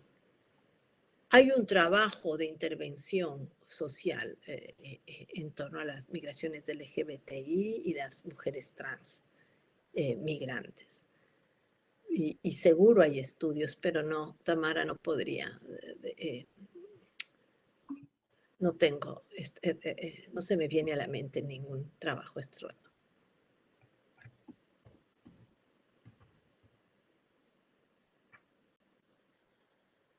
Aquí sugieren a Camila Esguerra. Estáis pidiendo si podemos subir todo esto.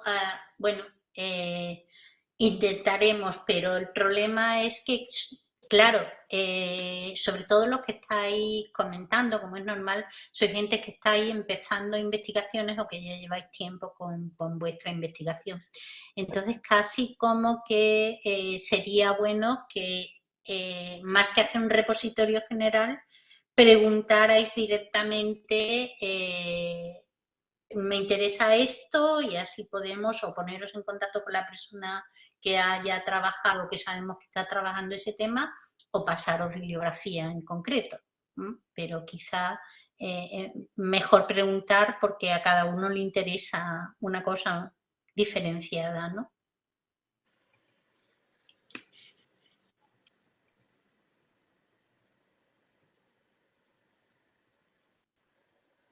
Ahí había una pregunta de Julia Grassman, que le ha contestado Gisela. Le ha puesto algunos trabajos sobre xenofobia y prensa en Colombia, para Julia Grassman, que estaba preguntando. Y igualmente tienes un comentario de Ángela, de Gioconda. Gracias, Gisela. Sí, mi colega Gisela del grupo Caminar, qué bueno. Ángela, gracias por tu comentario. Pues sí, claro, sí, eso es muy importante. Siempre estamos pensando que el origen de la migración es en las comunidades de origen cuando es un proceso mucho más dinámico, ¿no? Sí, no me había dado cuenta, pero efectivamente, claro, los procesos migratorios son mucho más complejos, ¿no? Sabemos, ¿no? Históricamente. Así que sí, no solo empiezan en las sociedades de origen.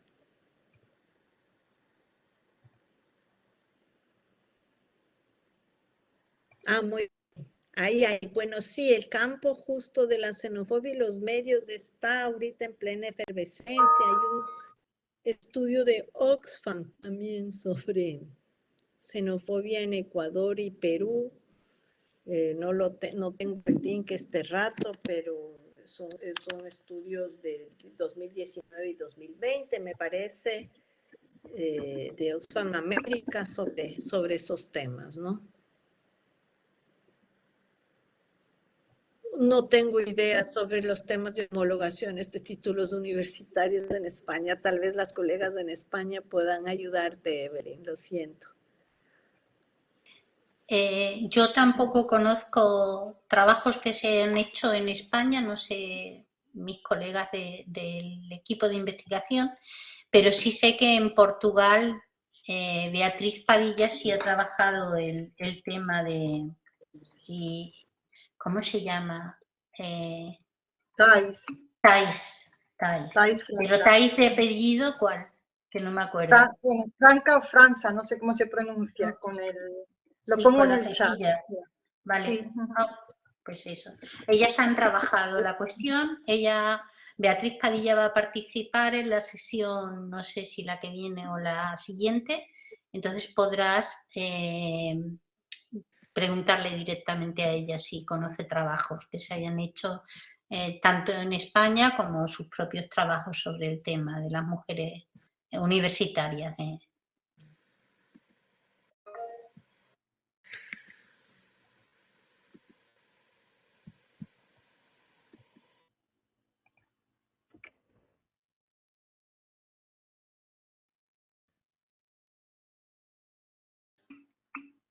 Gladys quiere hablar. ¿Le habéis habilitado? No, lo acabo de ver. Gladys, Juan Pablo, ¿le das paso tú o le doy paso yo? Gladys, vale, gracias. Gladys. ¿Me escuchan? Sí, te escuchamos, Gladys. Hola, buenas tardes. Bueno, yo, primero que todo, buenas tardes a todos. Gracias por compartir este espacio muy interesante. He estado aquí al tanto de lo que han hablado. Yo soy venezolana, tengo 17 años en España. Migré, bueno, por las razones que mucha gente emigra de Venezuela. Y sí, yo soy profesional y con respecto a lo que estaba preguntando la compañera de lo de las homologaciones en España, tengo algo de información que no sé si quiere, la doy por acá, si quiere le paso mi correo y se la facilito, yo le paso un correo y le explico más o menos cómo es la situación aquí en España, porque yo de primera mano la he vivido y bueno, las dificultades que hay sobre todo para homologar títulos, toda la documentación que piden la tengo y aparte de eso, el proceso que pasa uno para poder insertarse en el sistema laboral, no tanto en el educativo, porque yo de hecho volví a hacer una carrera aquí en España, actualmente estoy haciendo un doctorado en ciencias de la educación y mi tesis va exactamente de las competencias de gestión de la carrera de las personas que tienen poca formación o que no han podido homologar su formación en que tienen fuera en sus países de origen por precisamente ese tipo de, digamos, protocolos o las exigencias que piden para poder actualizar y homologar los títulos aquí en España específicamente, que es donde yo estoy. Entonces, bueno, yo estoy a la orden, si quiere cualquier cosa, que me escriba, yo le doy mi correo, si quiere le paso mi correo por aquí y le facilito la información. En cuanto a lo que es la parte del género que estaban hablando ahora mismo con lo de las migraciones, que es en lo que yo más que todo me voy a centrar, sí, yo he visto, apenas estoy empezando el doctorado, pero sí he visto, porque mis prácticas en máster la hice también en la Fundación Don Bosco, aquí en Sevilla, y hay muchísimas carencias en cuanto a las migraciones, mucha exclusión a nivel no solamente social, sino laboral, y la preparación que ellos traen muchas veces no está de acuerdo con la preparación que exigen aquí a nivel de bachillerato, que es lo que más en lo que más dificultades tienen, ¿no? Entonces, por eso es que yo me voy a centrar en esa población, en los migrantes y específicamente en las mujeres, porque las mujeres tienen mucho más desventaja que los hombres. Lamentablemente aquí en España es así y existe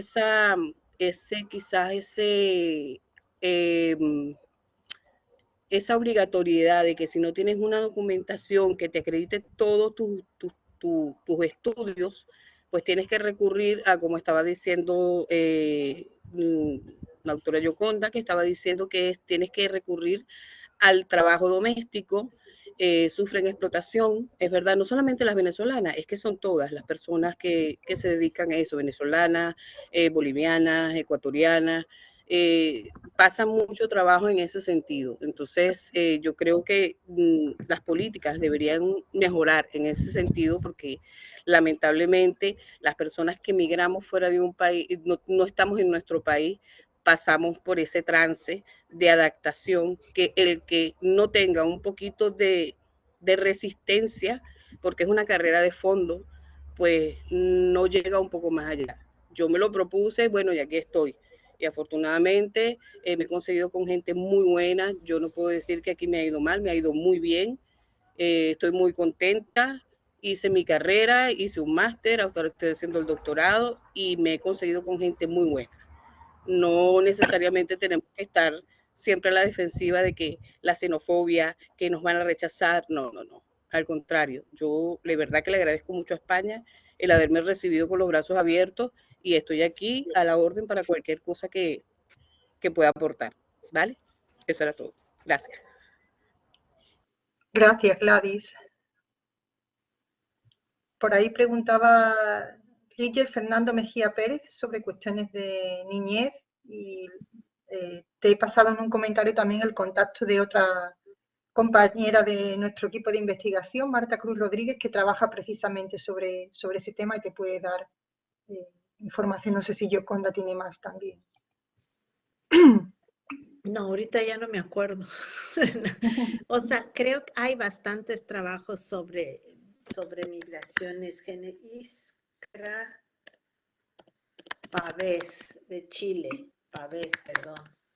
Es una muy buena investigadora sobre migración, género y niñez. Iskra Pavés. Tiene varios escritos sobre infancia migrante. Me parece que un primer trabajo sobre infancia migrante en la migración a España, pero luego sus últimos trabajos se han concentrado en la migración intrarregional sudamericana. Es una investigadora chilena muy buena.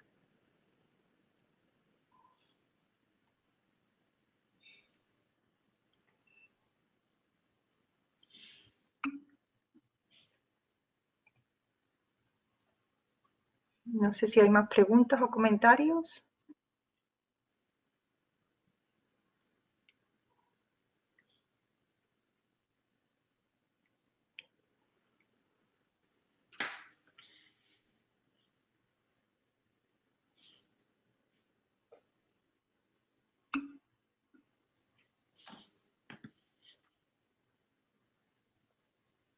Es más, no sé si en caso de que no haya más preguntas, ¿quieres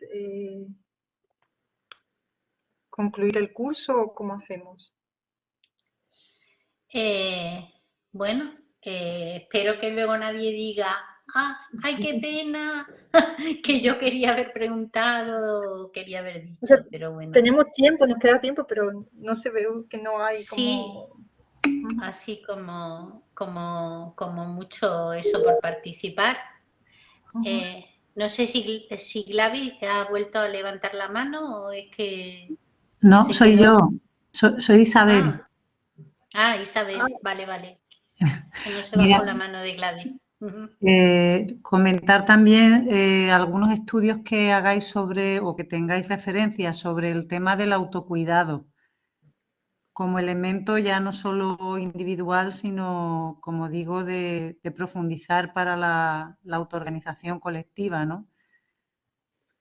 Yo creo que las colegas justamente de este proyecto de Mujeres y Fronteras están en esa reflexión, Menalda Guizardi y algunas más, que yo creo que es interesante mirar justo. Vale.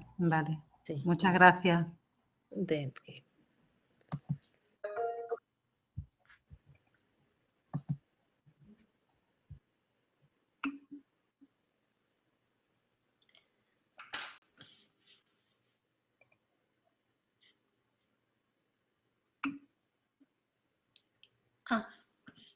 Bueno, la participación se registra, vosotros no tenéis que hacer nada.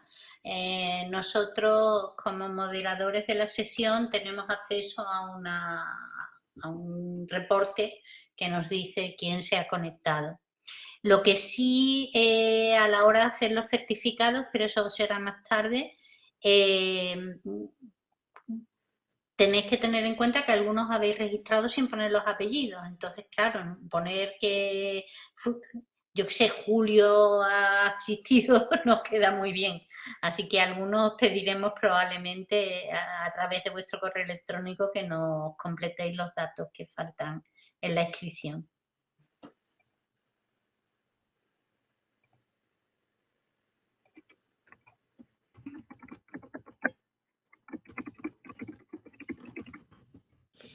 No conozco, Diana, en ese tema. Generalmente la migración africana es bastante masculina.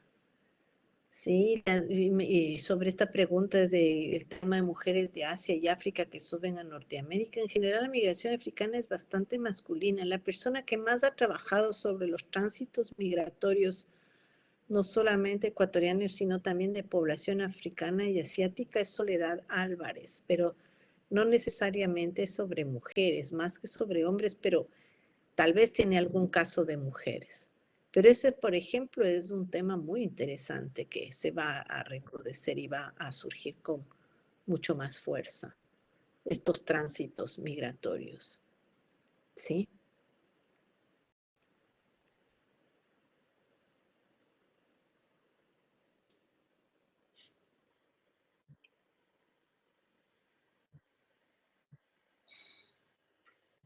Ah, bueno, sí, claro, yo me imagino. Yo sé de la migración haitiana de mucha fuerza con el tapón del Darién, por supuesto. Habría que ver, creo que Soledad Álvarez es la persona más indicada y la que más ha estudiado estos tránsitos migratorios por todo el territorio ecuatoriano con de presencia de migración africana y asiática. No tan reciente, de hace algunos años. Pero claro, todos esos temas son precisamente la agenda pendiente, con muchísima fuerza. Lo que está pasando en el Darién, por supuesto.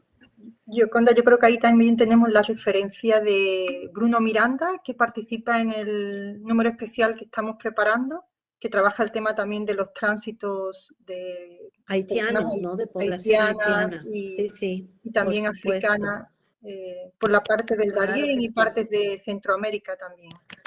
Sí. Lo que no recuerdo es su ahora. Pero no sé si de mujeres, ¿no? No, de mujeres no, él no sé. Claro, esa sería la novedad, ¿no? Sí, yo no conozco trabajos. Pero a lo mejor él sabe, alguien que se dedique, que digamos, que lo mire desde una perspectiva más de género. Muy bueno sería, sí, es un buen punto. En el caso de Ecuador, no sé, pero en el caso de Brasil sí que sé que una de las personas que colaboró en el proyecto europeo GovDid, que estábamos, Glaucia Curro, ¿tú te acuerdas el apellido de Glaucia? ¿Lo puedes poner? Ella trabajó sobre la migración haitiana y en concreto la que trabajaba en la industria, de Olivera de Asís, trabaja en la industria cárnica, ¿no? Con resultados muy interesantes.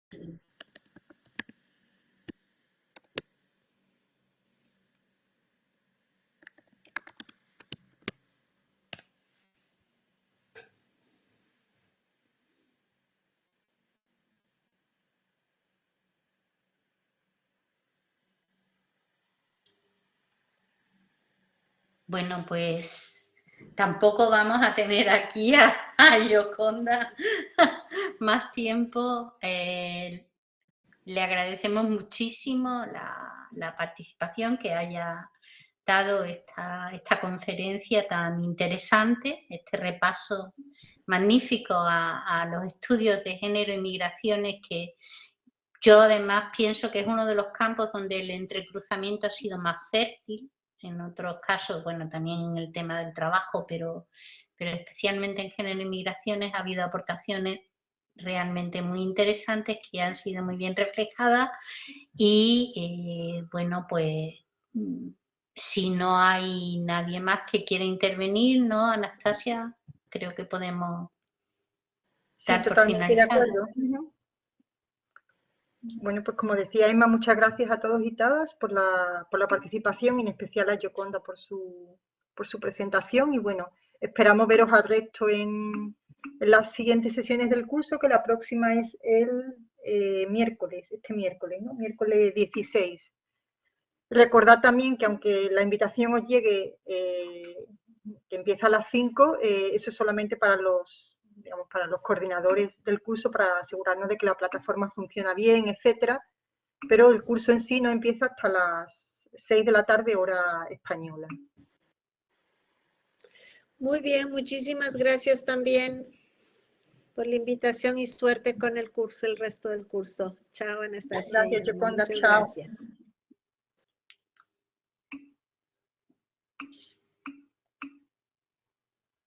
Creo que aquí hay alguien que pregunta a última hora, no sé si Emma o alguien le puede contestar, sobre migraciones internas, donde se haga un estudio de violencia sufrida en este proceso. Si podría ser más específico, migraciones internas. ¿Dónde? Claro. ¿Dónde? ¿De qué tipo? Porque ¿Dónde? migraciones internas, por ejemplo, hay alguna literatura más que trabajos, aunque alguna cosa hay, de personas que fueron a trabajar el servicio doméstico del campo a la ciudad en la época franquista y cómo eran tratadas en la casa, pero tendría que buscarlo porque, pero ya digo que es más bien dentro de un mismo país, Ecuador. Eso. Vale. En Ecuador eso, si no, si quizás escríbele a Yoconda, que ha puesto su correo. sí. Porque yo del caso colombiano de desplazamientos internos también sé, pero del caso ecuatoriano no. Así que lo mejor sería que le escribieras a Yoconda y a lo mejor ella te puede poner en contacto con otros autores.